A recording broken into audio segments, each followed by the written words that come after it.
think we will be live any moment now. Okay. All right.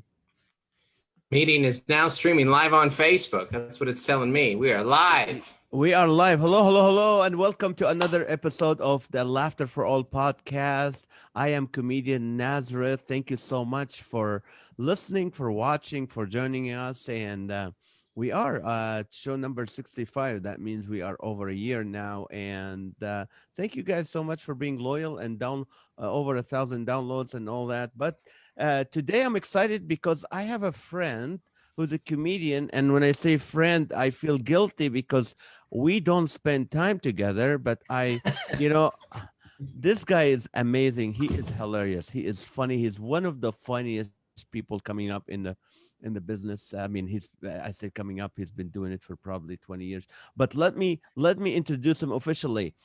He's a Seattle native, not native. Those natives are the ones who are protesting right now. He's a Seattle native now, surfing in Southern California. He's in demand comic on the rise. In addition to being recently featured in Comedy Central, Netflix by Kevin Hart, he's been seen on Fox, the Grand Ole Opry, Circle Network, PBS, Comedy Hour, Hulu, and he's contributed to the Huffington Post and can regularly be heard on Sirius Radio XM. Dustin describes himself as the world's most average person. He's not average, but in far is far from it when on stage. He brings you into his life through his jokes about the struggles of parenting, marriage, and being generally annoyed by most people.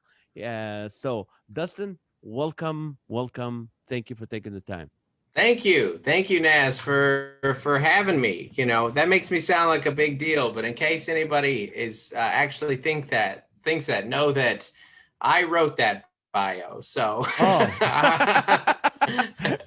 I gotta say this, and it's funny because I've always, and my kids are tired of hearing this, and my students who take comedy classes are also, I always say, you have to pay your dues. You have to be, oh if you yeah. want to do comedy, you have to really want to do it. You have to go, as far as you have to go on stage and to perform. I remember many years ago, I was headlining the Tempe Improv in Arizona. And at the time you were living in San Diego, when you moved to San Diego. I'm talking about over 6 hours, people. I called him the same day, probably if you the same day. I say, hey Dustin, I need a feature act to go before me. Can you make it? And he drove over 6 hours. Now, my hat off to you. Not many comics would have done that, but that's why you are where you're at because of that. So thank you Thank you. so I much. tell that story a lot actually because I did that, and then after the show, you go, "Where are you staying?" And I said, "I'm driving back," because I still had a day job at the time, and then so I drove the 12-hour round trip, and he said, "You drove 12 hours for 10 minutes." And then you gave me a tip. You gave me extra money, like a financial tip, and said, "I know you're going to be successful because you're that dedicated." So You are. that's a story I tell. I mean, it hasn't come true yet, but hopefully. Oh, tell I'm me, kidding. you know what? It's funny because you started in Seattle. Tell us what happened. How did you start? You were young when you started. How long you been doing comedy?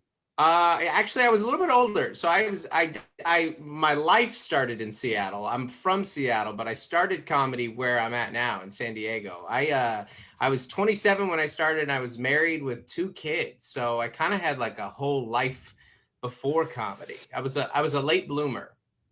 So what did you do before comedy? Oh man, I did a little bit of everything. I was a journalist for a while. I was a minister for a while. The Oh, last you day were a minister? I was, yeah, yeah. And the Interesting. last day job I had, I worked at a rec center, like a YMCA. I was middle management at a rec center. So there you go. Now, when did you know you're like, I'm funny. I want to be a comedian. Um, I think when I did it for the first time, I always loved comedy. I remember, stand-up comedy was, it's somewhat being lost on a generation because it's not around as much. When I grew up, stand-up comedy was on TV all the time. There would be Right. HBO specials, there'd be Showtime specials, and Comedy Central would air stand-up all the time. And now it's comedy shows, but not stand-up. So I was always in love with stand-up comedy and had never tried it. And then I did my first open mic at Where was that? Madhouse Comedy Club in downtown San Diego. And I did 5 minutes. No, excuse me. I did 3 minutes for 5 people, which actually wasn't bad. Like I did plenty of open mics with less than 5 people down the road. And I got 2 laughs. I remember they laughed halfway through it and then they laughed at the end. And I was kind of hooked from there, What year was that? This would have been 2012, 8 years ago. Yeah, 2012. And you had 2 kids at the time. 2 kids. I'd been married for 9 years and had 2 kids at the time. And then you said, this is what I want to do. And I'm willing to pay the extra effort and time to do it. Yes, I think I did it maybe 3 more times and said, I want to do this as more than a hobby. I want this to be my job. Not just my job. I want this to be who I am. I want to be a stand-up comedian. Now, it would be a long time before that was just my job, but the commitment started then. Take me to the night where you told your wife, this is what I want to do. I don't think I had the gall to just tell her that right to her, but it was more like, hey, can I go do another open mic, honey? Or I think she saw it coming. But the great thing about stand-up is it's so metric based, and that if your career's going better or worse. You're getting more laughs, you're getting more shows, you're getting past at better clubs. You go from opener to feature to headliner. It's very incremental. And financially, it kind of became that way where it was like, hey, I remember my first paid gig ever. They go, we'll pay you $20 in a beer. And I was like, could I make it just the $25? Could I keep the beer? Exactly. And so it was just kind of, it goes from, a little bit of extra spending money to grocery money to holy smokes, that just paid rent this month, So as that happened to come in a little more, it got to the point where I think she saw I could actually make more money, which is not saying much, doing this, that she was a little more okay with the idea. But she's an artist too. She gets it. She's an artist. What does she do? She's a singer she's a graphic designer. I see. So she actually can make real stuff. You and I, we just talk. We don't, what did you remember? George Carlin said, right? He said he was in an interview and they go, "Well, comedy is an art form." He goes, "Well, comedy is an art form, but it's a low art form." No, take me back to the night you said to your wife, and what was going in your mind when you said, "Okay, I'm quitting my job and I'm going to go full time."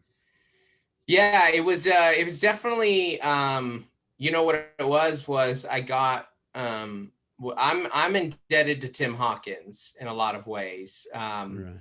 And I had done a couple weekends with him, and him and his team came and said, "Dustin, we want to offer you," I think it was 9 or 10 weekends for the upcoming year. And it was actually celebratory because I went to my wife and I said, "We can do this. We have, our plan was always, we wanted to have 18 months worth of money in the bank and 18 months worth of money on the books. Like if everything dried up, we could still make it a couple of years, and Tim's offer kind of put us there. And so it was actually very celebratory. I came to her, I said, "I got this offer. I don't have to work at the rec center anymore." And it was a bit of a relief to her because, at that point, you know how it is.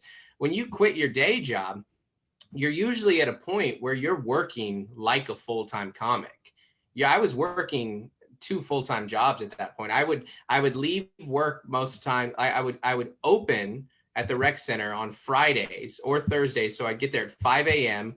and then I would leave around noon or 1 and go get on a flight or go drive somewhere, and then I'd be gone for the weekend, and then I would fly home Monday morning, take a shower, and go back to the job. So it was kind of a relief for all of us because I was going to be around at least a little bit.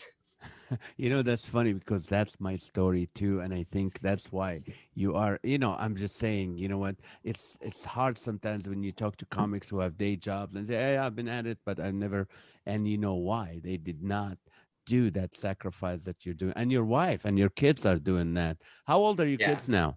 My kids are 13, 11, and 6. So, Yeah. so the 13-year-old, the boy, Yeah. Boy, girl, girl. Joel, Gloria, and Claire. and the boy, of course, doesn't think you're funny at this age, or does he still? No, no, no. He doesn't think I'm funny at all. I would say the best part about me doing that project with Kevin Hart was I finally impressed him. How did that come about with Kevin Hart? It was a showcase. It was so Kevin Hart has this show called Heart of the City where he focuses. He highlights comedians in non LA or New York, and they did an episode on San Diego, and I went and auditioned for it, and got it. They highlighted me and 2 others, and then they actually took that segment from that and put it in his Netflix documentary as well. So that was a cool project. How did that help your career? Or? No, no, no, no. It does. It wasn't a big. I think. What year did you start, Naz? You've been in the game for 1990 is when I started. Okay, so you were on the tail end of the Johnny Carson years, right? Yes, So that was one of my dreams. Like, how you think so big in the beginning, like, oh, I'm gonna be doing it in 2 months. I'm gonna be on the Carson, and that's yeah, it. My career is gonna flow. yeah, yeah. But once upon a time, there was something that could make your career, and the comedy game that I fell into, I started in, is not that way. I always say we're more like, what we do now is more like, and maybe it's always been this way, but there's not one thing that can make you anymore. It's more like Right.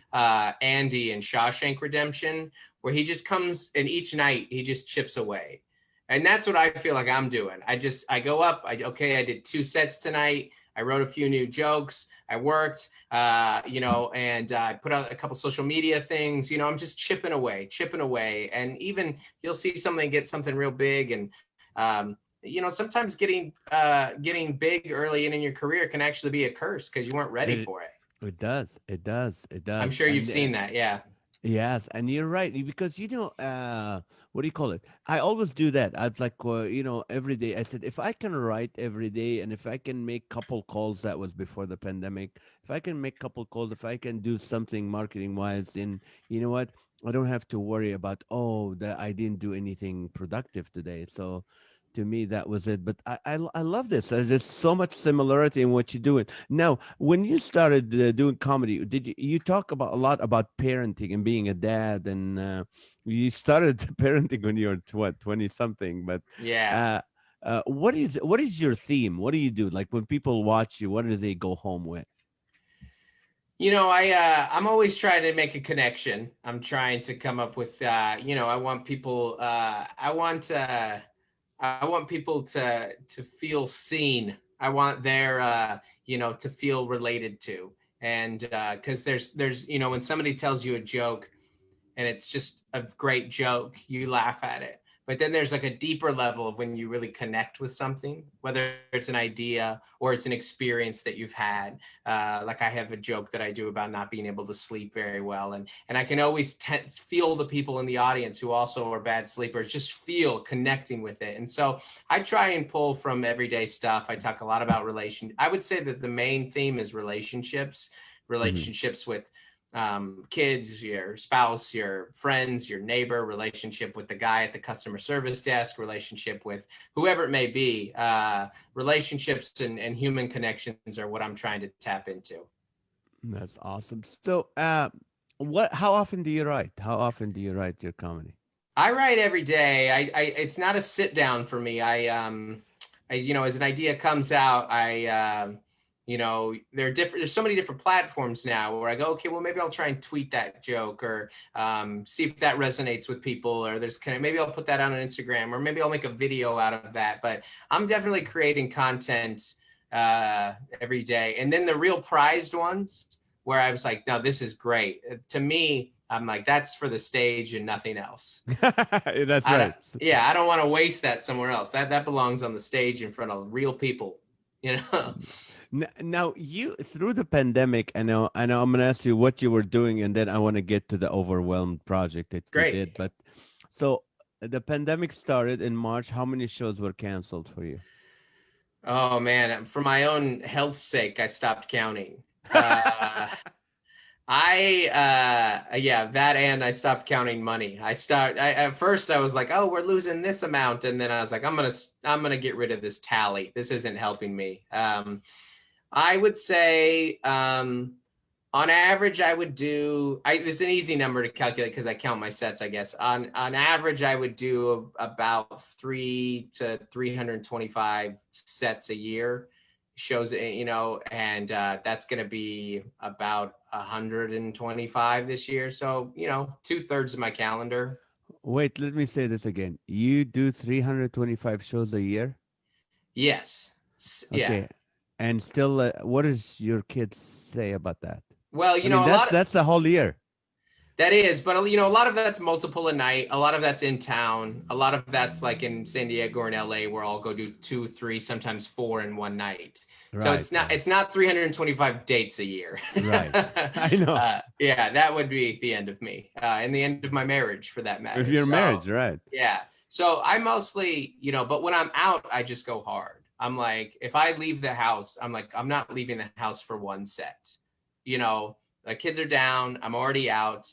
I'm going to go do a set, and then or if I'm in, if I'm in the road in Chicago, I'm going to go do the 2 club sets, and then I'm going to find the 1 a.m. open mic after that. I'm going to just get the reps in, over and over. Cause I'm still by, age standards, or by, comedic age standards, I'm not Naz. I need as many sets as I can get. I'm still figuring out how to do this. So, we're all are, trust me. Yeah, exactly. We're all still figuring out. I mean, you never get to a point where you go, you know what? I think I've made it, and I'm just gonna relax and just do this.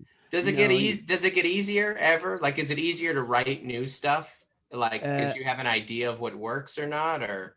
It gets easier a little bit on the writing, yes. You kind of get an idea what's funny, but you get shocked sometimes with the audience, like, oh, I thought that was funny. But right. But then again, I think the more you've done it, the more balance you have in your life, to where you feel, oh, okay, I don't have to do all these shows. I can just do this and balance. It's all about balancing family, kids, life, career. So that's, and you know what? I'm very impressed by you. And there's another one that I was very impressed with, is Taylor Tomlinson, who was my student many years ago when she was 16, and then she was really the only student I had of all of them that really went out and started doing 2 or 3 open mics a night and all that, and she gave you just a good what do you call it?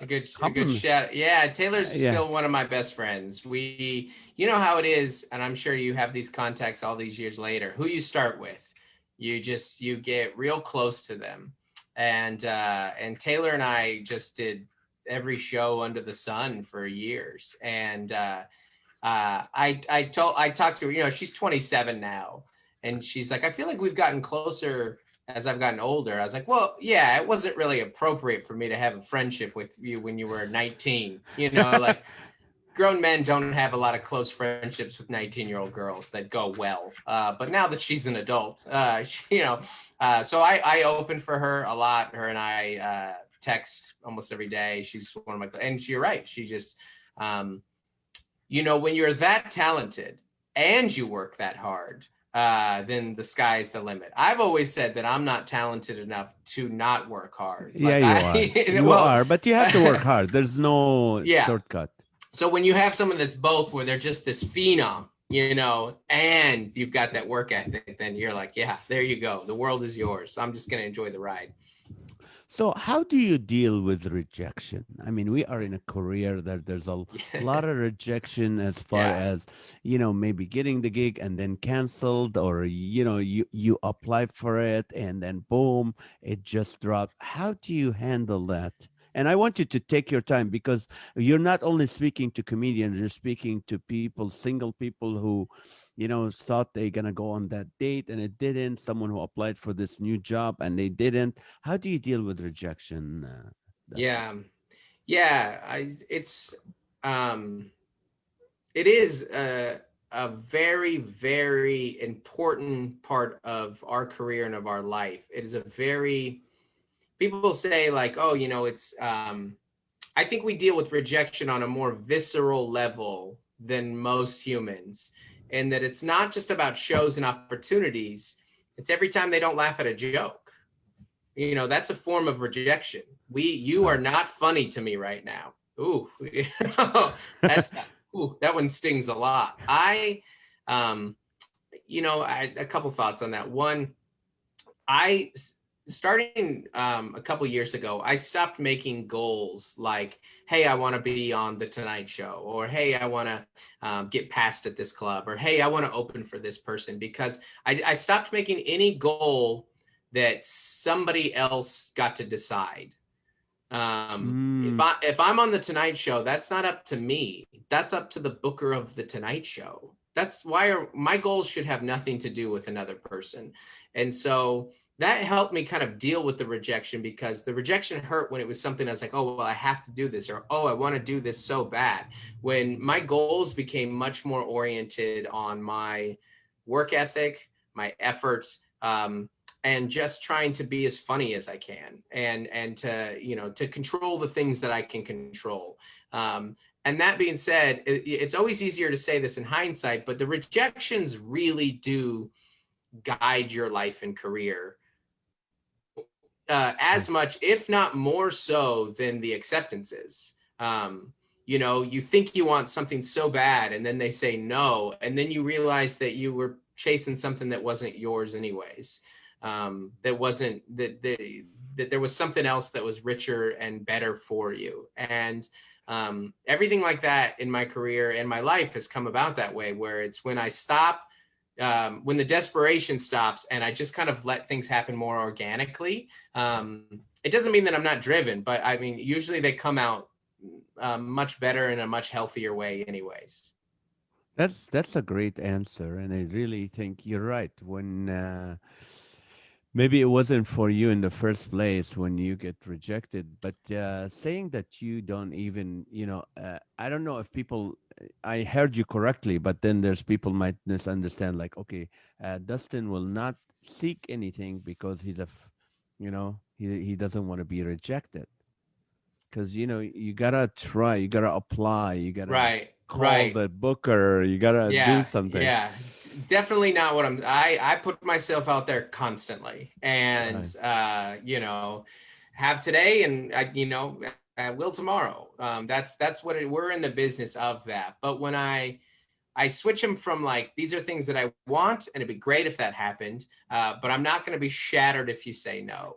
It's because I've been there before and I've felt that before, and it doesn't necessarily, hey, I thought this would be an enhancement for me if this thing happened, but it's not going to break me if it doesn't happen. There's nothing that I'll take the lick, and then eventually the actual way that I'll deal with it is to laugh at it. When I can get to the point, whether it's someone just trolling me online, or when someone says no to me for whatever reason they think, and when I'm able to just like have a laugh about it being, asinine or ludicrous or whatever, for whatever reason it happened. Or, sometimes it's just funny that people say no to you. Sometimes you go, man, why did I sign up for this career? And you just kind of lick your wounds a little bit and have a laugh about it.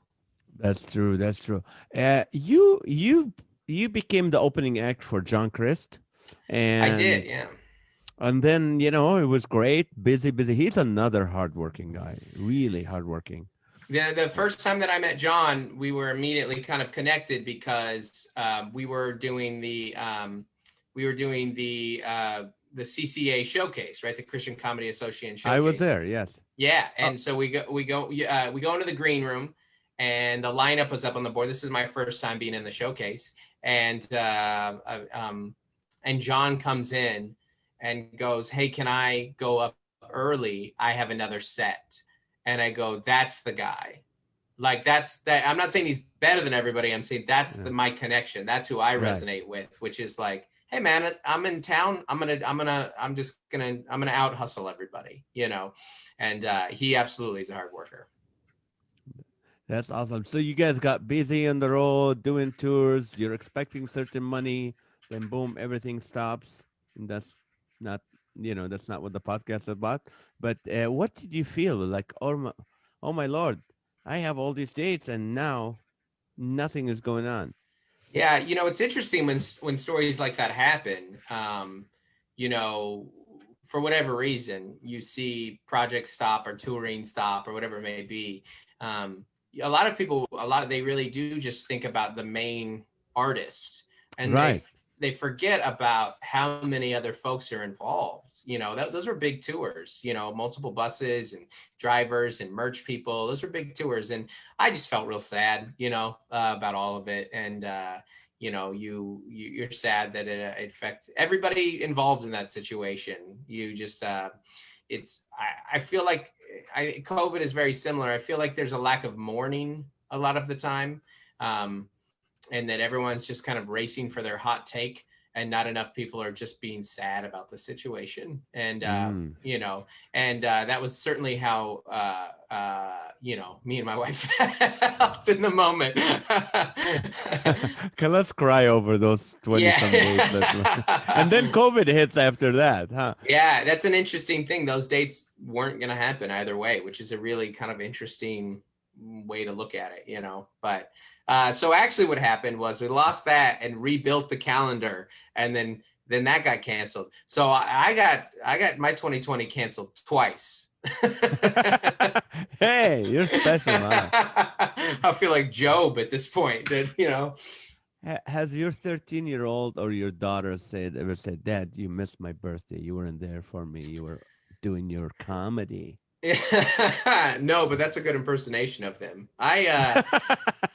My kids have kind of gotten used to, we celebrate, like, I don't miss major holidays, I'm home for the biggies, and usually birthdays, we just plan the party around whenever I'm there. Right. Like, and that's kind of what my kids have gotten used to. They're like, no, my dad clearly loves me, like he's supportive. He's here. He's involved. He might be gone on October 30th, which is when Gloria's birthday is here, but we had a birthday party on the 27th or November 3rd when he was here. So it's less about the day, right? It's so much more about the being loved and cherished, and just feeling their presence. So they're even though I had started comedy when they were alive, two of them, they don't really have much of a recollection before it. I don't know. Are your kids the same way, or how? Yeah. Well, I was doing comedy before they were born, so it's the only world they know. Yeah, they don't know that before comedy. So, let me ask you. So, COVID hit, and then every comic wasn't doing anything, outside of like doing shows on virtually. You recorded an album and in a parking lot in LA. Tell us about that. Yeah, well, I kind of just got to work because I'm not, idle hands makes the devil's work, right? Like I was like, okay, we got to do something. So what happened was I really started doing a lot more social media stuff. I started making more videos, making more consistent content. And that was making some rounds, and that was good. And then I started a backyard tour. I just threw it out to my fans, like, hey, who's got a yard? I want to come do your shows. I'm not going to not work. And so I did 20, 30 backyard tour dates. It got a little too cold. We shut those down. But hey, do you want to come to Iowa in January? No, I do not. But what kind of came from that was through a lot of the socials and some of the stuff that I was doing, I got on the a little more on the radar of a guy named Kev on Stage, who would go on to produce my special. He invited me to do, he has an online show that he does called Keep Your Distance.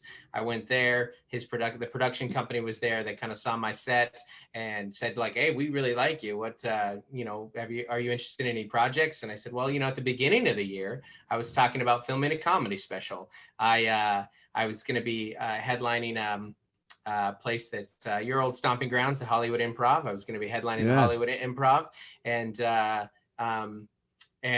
we were inviting various buyers to come out and see if they wanted to, shop the hour, and if they had any interest in producing it. And then all of that went away. Literally can't even do shows indoors. And then Transit Pictures, who produced it, approached me or made it, and then Kev got on as a producer, and we just said, let's make this ourselves. Let's just make this, own it, distribute it the way that we want to distribute it. That's kind of what came with the special. So yeah, I mean, it's in a parking lot in LA and at Transit Pictures, and it's like 25, 30 people. They're wearing masks. It's outside.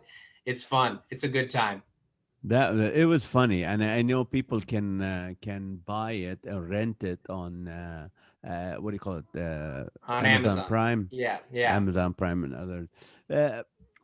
Questions. Let's see. How did you become a believer in Christ? Or were you always a Christian? No. I started going to church and came to faith in late middle school, early high school. I was up in the Seattle area.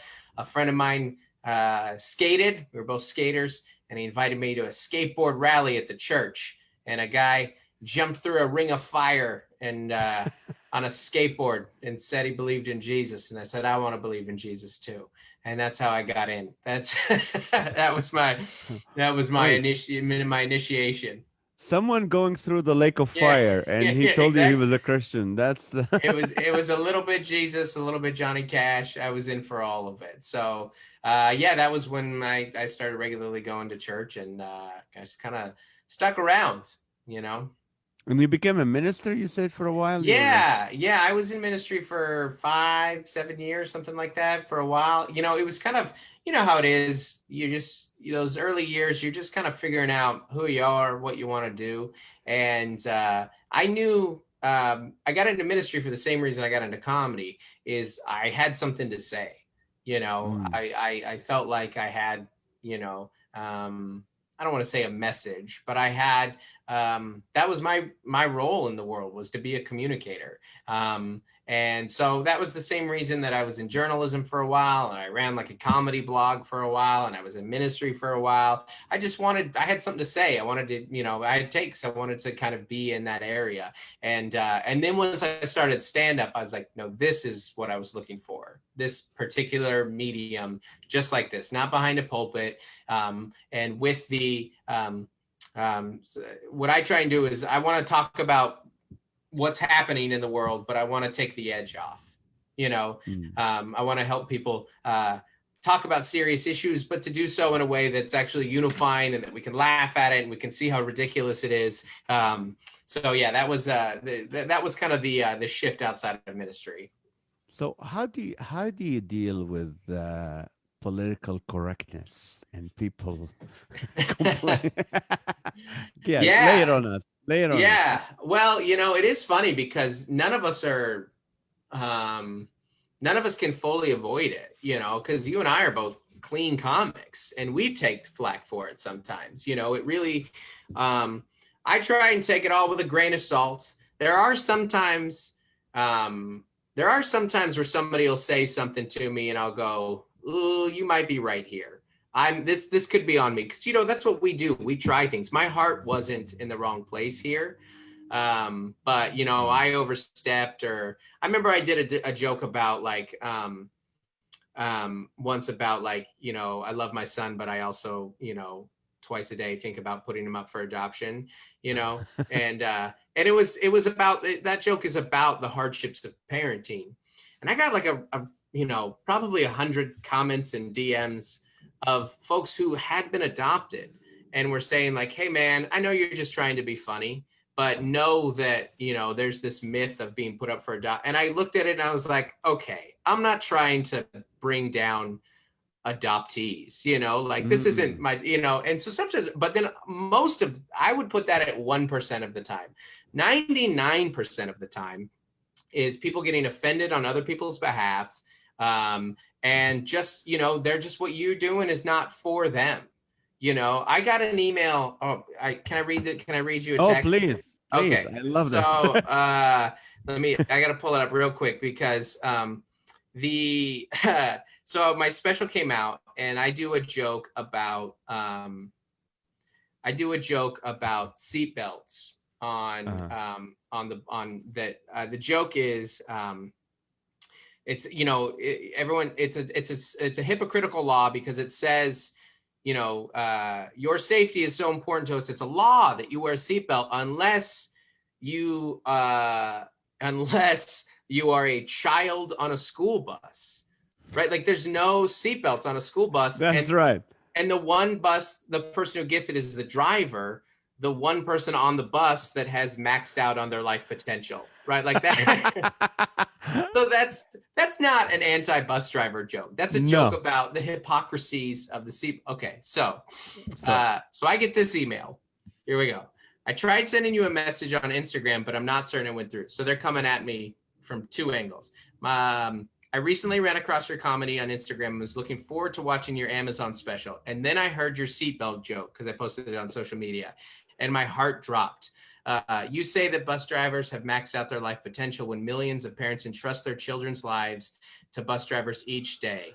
I believe there's a principle in comedy that goes something like this. You can only make fun of people in your own group. So go ahead and make jokes about white dads, white Christians, etc., all you like, but please refrain from directing your jabs at people who aren't like you.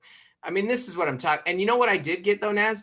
I got probably 30 comments and DMs from bus drivers who said that is hysterical. Funny. Yeah. That's what it is. It's don't get offended on somebody else's behalf. If you're coming to me and you're telling me how this, like the adoption one, like they're like, listen, this perpetuates a harmful narrative of what adoption is. I'm going to take that and go, that's my bad, guys. I'll delete that. I overstepped here. But don't come at me when bus drivers are telling me how funny this is. And the spirit of the joke is not anti-bus driver. It's pointing out the hypocrisy of a law. So I look at that and I screenshot it and I have a laugh and I send it to my friends and then we have a laugh. That's how I deal with it. You're right. There's always one person that's so serious and they complain. And I always want to say if they ever complain and it's just like, okay, can you let me know how many complaints you had at other things in the last week? Right. Yeah. That's who point. you are. Yeah. Like I do a joke about, I said, since the pandemic, I know I love my kids so much because I didn't stab him yet. Right. It's like, I'm never going to do that. Right. And then exactly. And comedians, when we do jokes, it's not like we hate someone. If we're so angry, I mean, you can't be funny when you're so angry. People will sense that in the audience, and that's not our job. And I know your personality and mine is like, we're the peacemakers. We don't want anybody to be offended. We're just want to be funny. So yeah, that's the goal. But Tammy Pescatelli said, she said, comedy is for everybody. Stand-up comedy is not. And I agree with that. I think that what we do specifically sometimes is just not for everybody. They're not going to love what we do, which is just a person up there sharing their takes, making their jokes, their jabs. Yes, there are people that are the butt of the jokes. And you try not to punch down, right? Mark Maron says you punch up and you punch yourself, but there's just going to be some folks that you just go like, what I'm doing is not for you. And that's okay. That's true. Now, give me, what was your worst gig, or not worst gig, or something like the most embarrassing or bad, something happened in your a gig that you can't forget. Yeah. Tell us about it now that you can talk about it. yeah, exactly. There's has to be like a post-mortem, right? There's so many bad gigs, it's when you're coming up, it's like Seinfeld says, right? Like asking a comedian about a bad gig. Sometimes it's like a taxi driver about a wrong turn. You're like, I got a lot of them. I got one that I haven't told this one yet. A Oh, while good. this one was a couple years ago. So I was doing a show. It was kind of a restaurant bar show here in San Diego. And it was one of those shows, right, where you call it like a bar hijack show where not everyone in the audience knew there was a It's there comedy for a show. yep. We. Yeah, and some of them knew. Some of them, there was about maybe 30 people in the room, and maybe half of them knew, and the other half was one big table that did not know. And I was headlining, and so I was supposed to do a half an hour, and Ooh. there were like 7 comics before me, so the show was too Ow. long. Ow. And Ow. and so I go up, and it's going like okay. I'm trying to just ignore them because that group had decided they were just going to ignore the comedy show and talk at full volume. And so I was like, okay, I'll just try and connect with the people here. And, so I'm going into my set. I'm like, okay, I'm getting them. Out of nowhere, that group of 15 all starts singing Happy Birthday. Ah.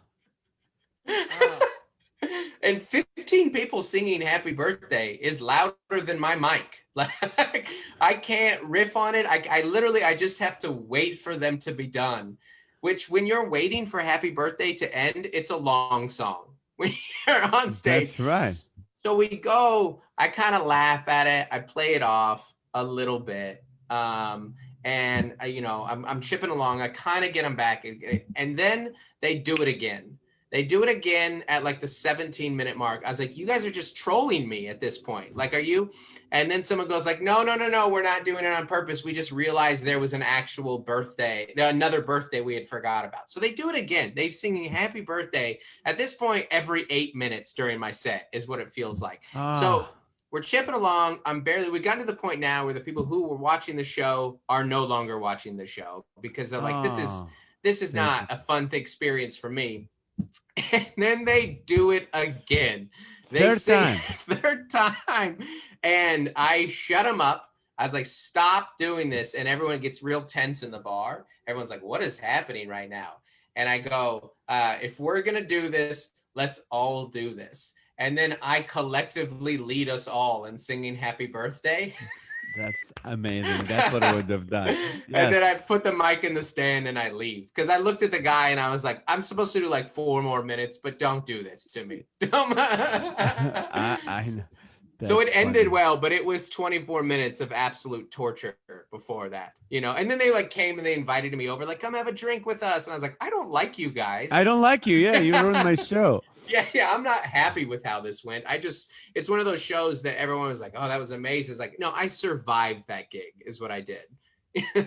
But don't you love it always after a show like that? The next day you do a show and everybody's watching and listening and you feel like floating. It's like, at least when you people talk about like low energy crowds, and I go, listen, if they're paying attention, I love them. If you do enough rowdy shows, like you said, if I can just get everybody looking at me and paying attention, I'm on board. Like, let's, where you're not dealing with interruptions, or I'm not even talking about hecklers. Like you said, I'm just talking about like, these like outdoor you do a lot of them, yes. where you'll do like festivals and stuff like that. And you're like, you're just trying to get their attention half the time. You're right. It's just, I always like, when I do like a stadium or something, I'm just going to find a group of people that I can see laughing and I'm going to focus on that. And eventually everybody will join in unless there's birthdays in the crowd. But you're right. It's difficult, but those difficult, it's always like whenever you go through a difficult time, a difficult hardship, it's like, that's what makes you stronger and better in the next show. And truly with the pandemic, people are complaining about the pandemic. I can't wait. Like the other day, I went to Nashville and I did something with the Newsboys. We were recording virtually, but we had people in the audience. Right. And normally when you're like before, you go, you have a big audience, 1,000 people, you're on an automatic pilot. Yes. You're not trying new stuff. You're just going through, and it's been a while since you've been on stage. We used to go every night. Now we're every month. So it's like your timing is just, but I had to stop and actually listen to the audience laughing because Mm. I don't know when's the next time I was gonna hear that. And, and it Yeah. was like, oh, yes. And I know when this is over, we're going to get back and we're going to start doing the best stuff we can and listen and appreciate every little show we do. And I know you do. So let me ask you this. Uh, what are you working on right now that your project is out, overwhelmed? What are you working on right now? Yeah, so I'm definitely, promoting the special and doing various, podcasts and interviews and stuff like that. So that's a chunk of it. I continually am always working on my podcast. I have a weekly podcast called "Don't Make Me Come Oh, Back There." don't Yeah, make me it's come back there. When is that? yeah That's on all the podcast on all the channels, right? podcasts. Yeah, that's every Tuesday, and then we release there. And it's just a funny podcast about family. And then now I'm just kind of waiting so I can go back on stage and start writing the next hour. I kind of feel like I was really glad that I kind of got those jokes out, and now I'm like, okay, what's next? Time to rebuild. And so hopefully we'll start. I've got some dates coming up, some touring, some clubs have got coming up, but it's real intermittent, and you know how it is, like anything that's on your calendar right now, you Is could a lose it. blessing. Yeah, exactly. And you could lose it at any Oh point. yeah. So Oh yes. Oh yes. I know exactly what. Okay, let's be. I do this with comedians only, and just to see that how quick and funny. I know normally we don't like that surprise, but what do you say to a dog owners that don't clean up after their dog? That's oh man, I don't think you're not qualified to have a dog. Come on. That's what I would Okay, say. That's like not giving your kid a diaper. You shouldn't be able to do this. You shouldn't be allowed. that's funny. Okay, how about a rude store assistant? Like you're going to a place and the assistant is very rude. What do you say to them? Oh, this drives me crazy. This is like people just don't, I can't stand people that don't want to do their job. This is like the bane. This is probably the most mad that I get in public. I just get really mean and really sarcastic to them, which is not good. It's certainly not a good Christian witness. I'll be like, thank you so much for your excellent service today. I get really What mean and condescending. what do you say to those people that knock on, those solar sales people or people who knock on your door want to sell you something? I never say a word to them. The door doesn't open. I'll shut the door in their face. If I open the door and I see a clipboard, I shut the door. It is the clipboard that throws It's them off. Yeah. Okay. What do you people who talk loudly on their phone right next to you? oh man, it's I have you ever heard I've been on a plane when someone tries and takes a call, you're like, what are you doing? What are Oh you yeah. my instinct there is to slap the phone out of their hand. What I do is put on headphones or walk away. But you just, I don't it's especially when you can hear both people, like when they're on speaker, Oh you're yes. like, this is a conference call now. I'm on this conversation with you. Not a fan. That, Not a fan. what do you say to someone who parks in a handicap parking lot right in front of you? What do you say? And they're not disabled.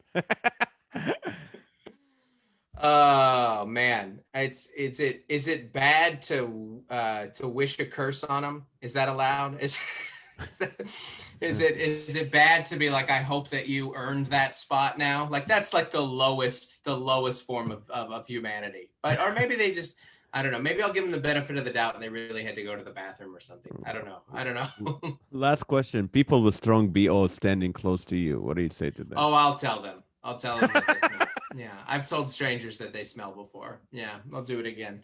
It's for their best, right? Isn't that good? Right. Isn't that good to tell them? Yeah. Or maybe I'll just kind of like, does something smell? Like just put it in their mind that they might smell. That's right. What do you call it?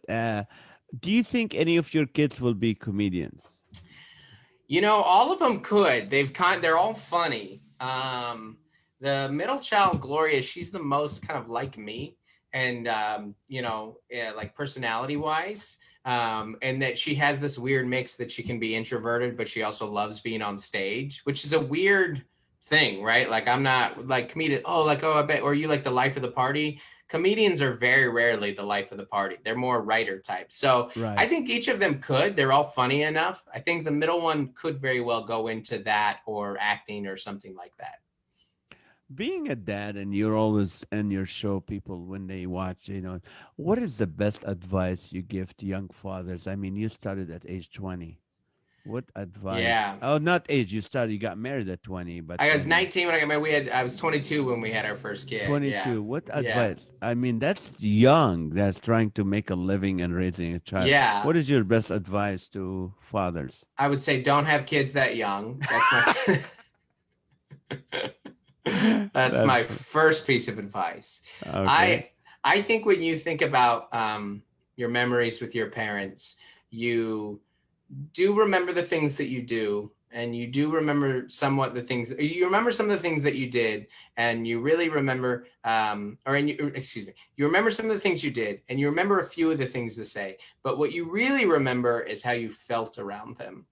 And did you feel safe? Did you laugh with them? Did you feel cared for? And that's kind of what I try and focus on as a dad is, am I creating an environment in my home where they feel loved, where they know they're valued, where they're cherished, where they know I want to protect them, where I'm stern on important things. Somebody talk about that, like, do your parents think do your kids think you're funny? I was like, my kids should only think I'm so funny because I have to talk to them about very serious stuff. Mm-hmm. Like I'm not a comedian in the family. I'm a comedian for a profession, but I'm the dad at home. So I would just, again, whenever like like last night, I kept the kids up later than I should have because we were all just wrestling in the back room. And my wife came in. She's like, it's past bedtime. But I'm just thinking, like, in this moment, we're all laughing. We all feel good. We all feel safe. We all feel loved. And those are like the environment. I think that'll be the stuff that sticks, not the fails, not the couple times that you lost your temper on them or you gave bad advice or whatever it may be. I think just creating kind of that culture of positive emotion for them. And that's not always happiness. A lot of time, like I said, is like they know mom and dad are mad right now, but that's because I'm not safe or I'm not being protecting myself, or it's for good reason that they're upset. What do you say to a husband who's probably busy like you, traveling, doing a lot of dates, working on a career that's really demanding? Mm-hmm. And what do you do that keeps the spark in your marriage, that keeps your wife interested in you? Right. Yeah, I think it's all about the nature of any career and the nature of our careers especially is very narcissistic. Oh, yes. It's very self-focused. My jokes, my dates, my tour, my flights, my all these things, me. And so the best thing that you can do is really, really, as best as you can, and this has been with big trial and error for me, is to put yourself in their shoes. Not to be, because that stops me from being defensive. Like when my wife's upset that I'm leaving, if I get defensive, that's not good.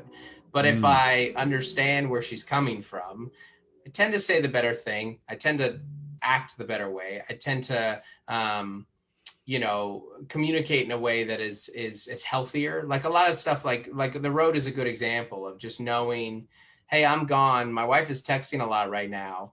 That means she needs some human contact. Like she needs mm, me to call her, text her. She doesn't need me to fix a situation. She just needs me to talk to her. Or there is some outstanding thing, something broke, something like this. It's already hard when I'm gone. And then when an extra thing gets added, it can be overwhelming. And so, mm-hmm. what can I take care of? Can I have a meal sent? Can I call the landlord? Can I resolve this issue? Does one of the kids misbehaving and I need to call and talk to that kid? Just you're already doing the selfish thing of being on the road, Right. but how can you be selfless within that pursuit, and empathize with where they're at. That's true. And you know what? A lot of times, some men think, wow, I have my own problems. I'm trying to provide. I'm on the road and I'm going through this hard stuff. I'm not sure about the show tonight. And then I have to worry about that too. But I like Right. your attitude. Well, like you have to put yourself in their shoe Right. and have to Right. deal. Right. And frankly, having done both, what they're doing is way harder.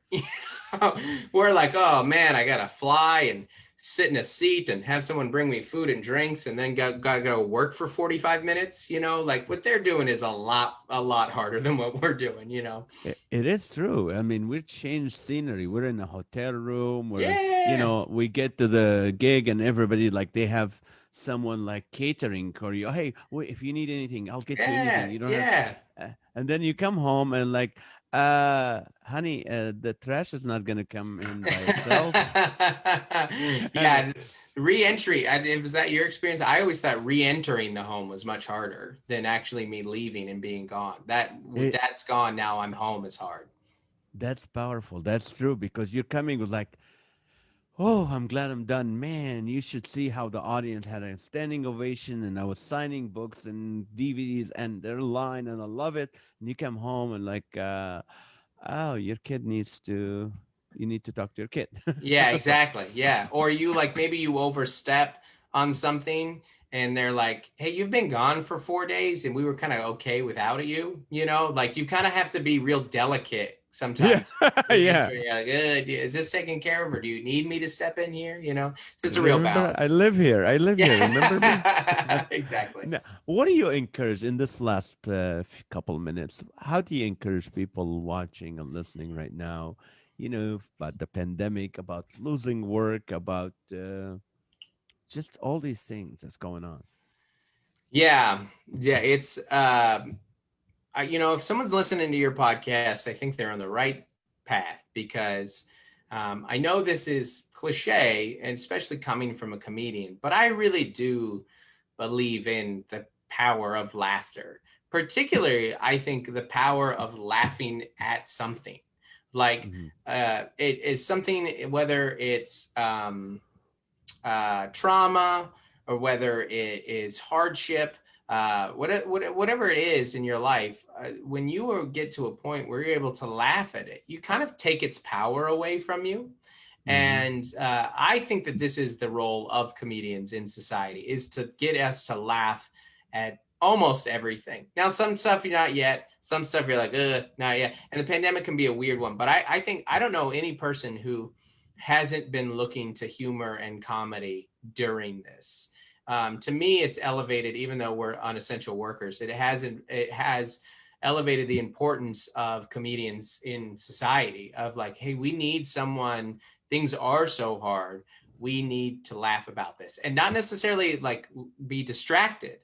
Like literally laugh about these things, and that's what I kind of tried to do in the special, which was to have some laughs about what my career is now and the fact that it's an outdoor gig, and it talked a little bit about the masks and some of the pandemic stuff, but not exclusively that, where like I said, I try and talk about things but take the edge off a little bit. And that's why I like, same with politics, like I like poking funs at both sides, because I think if you can laugh at it, you can take it a little less seriously. And Lord knows we could use people taking their politics less seriously. i think Yes. i think the only thing that I take less seriously than a politician is the person that takes the politician seriously. that that is true. And you know what? We found out in the pandemic, like there's normal people who are not comedians, they're hilarious. There's stuff that's coming up. And I think we have to up our game. Okay, here goes my camera, which is we're ready to close. So I just want to thank you There we go. so much.